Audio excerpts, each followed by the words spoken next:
Hello everybody, TVI Tornado here, and Pokemon Home has finally released its update to allow you to transfer Pokemon to Scarlet and Violet. This is brilliant as it will allow you to transfer Pokemon from previous titles all the way up to Gen 9. This would include things such as Pokemon you can't obtain naturally in Scarlet and Violet, as well as competitive Pokemon that you might have in previous titles that you want to bring over. These are all the Pokemon available for you to transfer over to Scarlet and Violet. So in today's video, we'll be going over Generation 1 and 2's Pokemon to see how competitively viable they are in either a tournament structure or just friendly battles with friends. So sit back and relax as we go into each of these Pokemon. I won't be including the legendary Pokemon, and the other generations will come out in a later video. But for now, let's dive in. So starting off, we have the OG Charizard. Being a dual fire and flying type allows you to be very offensive against the common threats of things such as ice, fighting and steel types. Although you would also have to look out for things such as water, electric and rock types. In terms of abilities, your best option is to use solar power. If you pair solar power with sunny day and terrestrialization into fire type, then you'll be dealing so much damage with all your fire type moves. Speaking of moves, not only do you get your standard Flare Blitz and Flame Charge, but you also get access to things such as Acrobatics, Dragon Claw and Thunder Punch. However, since solar power affects your special attack, you want to be using moves such as Focus Blast, Heat Wave and Terra Blast. You can even set yourself up with the likes of Swords Dance, or if you want it to be a bit more irritating, then Will-O-Wisp would really throw your opponent off. In terms of stats, you definitely want to make use of its 109 special attack and its 100 speed.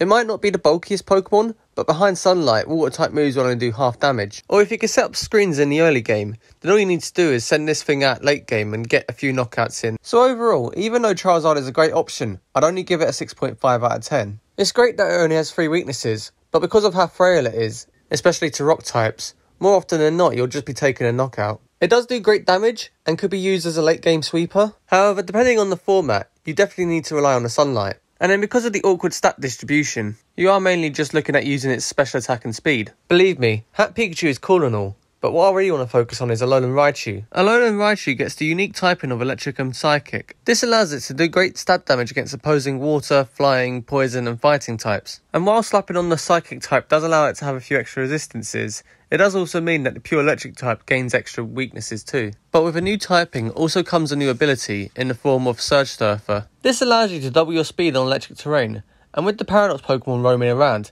this is a great combination to use in tandem with them. And with a base speed of 110, if you double that on electric terrain, you should be able to outspeed most, if not all Pokemon you come up against. And with 85 attack and 95 special attack, you definitely have a lot of options to play around with. For example, on the physical side, you get access to Brick Break, Fake Out, Nuzzle, Play Rough, and even Volt Tackle. While on the special side, you get access to Stab, Thunderbolt, and Psychic, as well as coverage options and things such as Focus Blast, Grass Knot, and even Surf. Or if you wanted to run a more supportive role, you can set up a Reflector light screen, or you could use Wish to heal yourself up or heal whoever's in the back. So again, just like Charizard, Alolan Raichu is going to be getting 6.5 out of 10. It benefits from a wide move pool which allows it to be very versatile in either support or attack. And then depending on what role you've given Alolan Raichu, its very fast speed will allow it to outspeed most Pokemon in battle, especially if you set up the electric terrain. However, the downside is needing to set that electric terrain up in the first place. And while you could go for Tailwind, it just means that Surge Surfer is useless. The other downside to Alolan Raichu is its low defense and HP,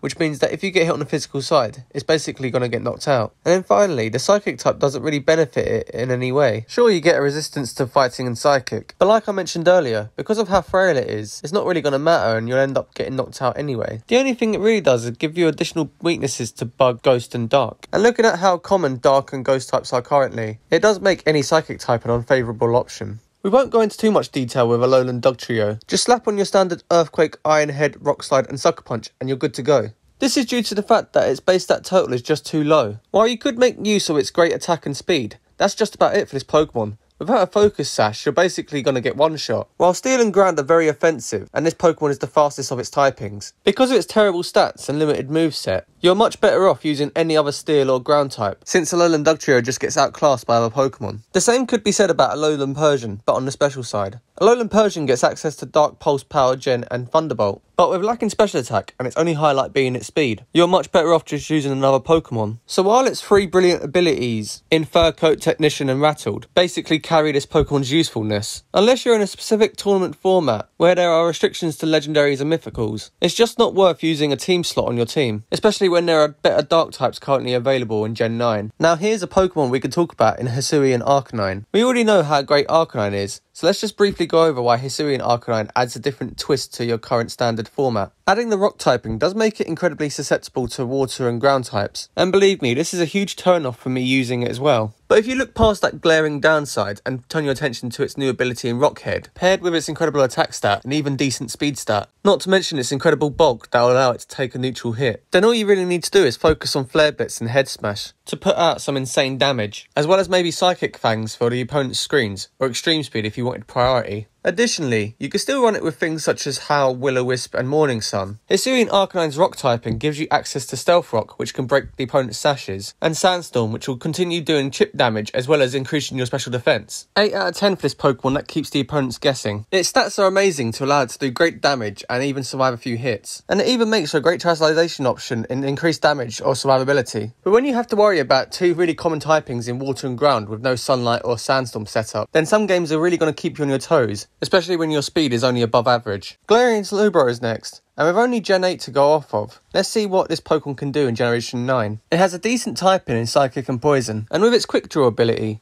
even though it should usually be going last, it will most likely go first if you can pull it off. Plus you can always fall back on Regenerator if you wanted a more bulkier option. Speaking of bulk, where it lacks in speed, it definitely makes up for its HP, defense and special defense, depending on what role you need it for in your team. You have an arsenal of status moves that range from setup moves with Iron Defense and Nasty Plot, survivability with Light Screen and Slack Off, status effects with Thunder Wave and Yawn, and the infamous Trick Room and Substitute for the really stally games. Then all you'd need to do is decide if you want to make it a physical tackle with these moves, or take advantage of its special attacks with these moves. Glarion Slowbro is going to get a solid 8.5 out of 10 for a few reasons. How it manages speed is a double-edged sword, in that its ability Quick Draw will make it go first, but it's only 30% of the time. But if the ability does activate, then its speed stat is irrelevant since it'll be going first anyway. Plus it's a really bulky Pokemon to take a couple of hits, and you can run it either physically or specially, depending on what your team needs. And this Pokemon can fit on many different teams, because it has different roles it can play. You can run it hyper aggressively and really take advantage of all its different moves, or you could run it as a bulky wall in singles, or a really helpful assistant in doubles. Just keep in mind that it's not the greatest at setting up Trick Room. More often than not, you'll be taunted, or the opponent can hit you with Fake Out. And because of its decent typing in Psychic and Poison, the opponent could double into you with the common typing moves of Ground, Ghost and Dark. So again, Quick Draw's ability is really great if it works, but if it doesn't, then you're going to have to rely on using Trick Room for speed, which may not get pulled off all the time. Coming up next is Alolan Muck, and only being weak to ground means that this sludgy beast is going to be surviving a few hits, especially when looking at these stats. This is definitely a special wall if I've ever seen one, and you can't ignore above 100 attack either. It gets some of the best Poison and Dark moves available, with the additional bonus of getting coverage moves in things like Drain Punch and Rock Slide, as well as the elemental punches if you really want to surprise your opponent. And while it can be a special wall, one Acid Armor will sort that defense out nicely, and you can use a combination of Minimize and Toxic if you really want to make your opponent rage. So Alolan Muck's going to get a 7.5 out of 10 for me. It's a niche pick for a team, especially seeing how it only has one weakness to ground. And while it does have 3 great abilities to utilise, those abilities are situational in that they have to be activated rather than them being guaranteed to be used in a game. It is a very effective special wall, but like with most walls, the downside is that it's very slow. And while most walls can do decent damage, Alolan Muck gets crippled because its only 2 moves that do above 100 damage is Stone Edge and Gunk Shot. Next up is Hisserian Electrode. But since I don't want to talk about this too much, let's get the ball rolling by talking about its speed. With 150 speed, it's the fastest non-legendary Pokemon in the game, and if it wasn't for that factor, it'd be in the same situation that Alolan Dugtrio and Persian are in. The grass typing doesn't help it since it gives it more weaknesses, and all 3 of its abilities are very niche and will rarely be pulled off in battle. But if you did want some very fast endgame Chloroblast and Discharge, or to set up some very fast terrains or Thunder Wave, then maybe give this Pokemon a go. But as it stands, I'm giving this Pokemon a 6 out of 10. It was fine as a pure electric type and arguably better. Just slapping on the grass typing makes it weak to fire, ice, bug and poison. Not to mention that its terrible stats will mean that not only are you weak to those moves, you'll also likely get knocked out by them. But like I mentioned, it is the fastest Pokemon in the game behind Regieleki, and its signature move in Chloroblast does allow it to do insane damage. Now next up is Tauros.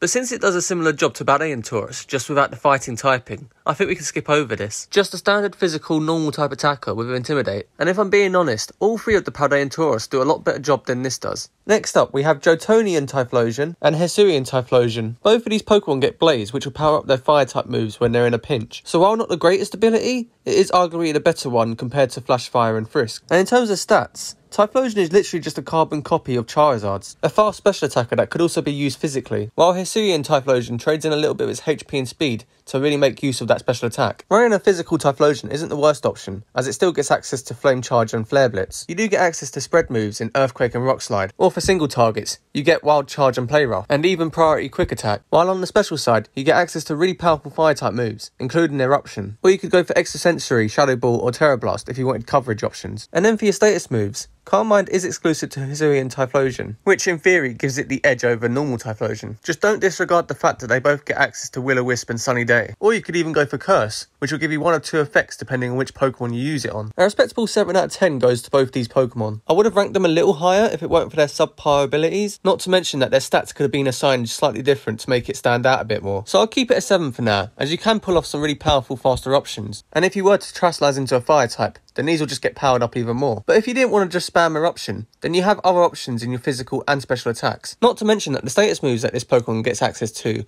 could allow it to get the advantage in a game. Before we move on to the final Pokemon of this video, I want to invite you guys to subscribe to this channel. It's one little click, and it lets me know whether I should do more of these videos or not. For example, I should be covering Hisurian Sneasel and Quillfish, but long story short, they're not really worth analysing. I'd much prefer covering Sneasler and Overquill more, especially considering it'll benefit you guys more knowing what these two are capable of. So more subscribers means more videos, and more Pokemon analysing like this next one. Glarion Slowking is our final Pokemon, and while technically Slowbro 2.0, hear me out as I'll explain why this Pokemon has differences. Yeah, it does get the same typing, but it gets the Curious Medicine ability. In doubles, this is brilliant at getting rid of Intimidate drops, or if your speed is lowered, because speed and attacks are the aim of the game. And if you can reset your attack or speed stat just by switching in, then the calculations that your opponent has made are just thrown out the window. Additionally, while Slowbro sacrificed a little bit of its defences in order to bring out more of its attack, Glarion Slowking not only retains its defences in order to make it really bulky, it also draws power from its attack stat and really buffs up that special attack, meaning you can take full advantage of just how extensive these coverage moves are. I mean, look at this. From top to bottom, we have Ice, Water, Psychic, Fire, Fighting, Grass, Ghost, Rock and Poison type moves to choose from. That's half of the 18 currently available types, meaning you're spoiled for Terastallization. Even your status moves have a lot going for it, like I mentioned with Glarion Slowbro. The difference being you get a slow switch out move in Chilly Reception that not only sets up the snow,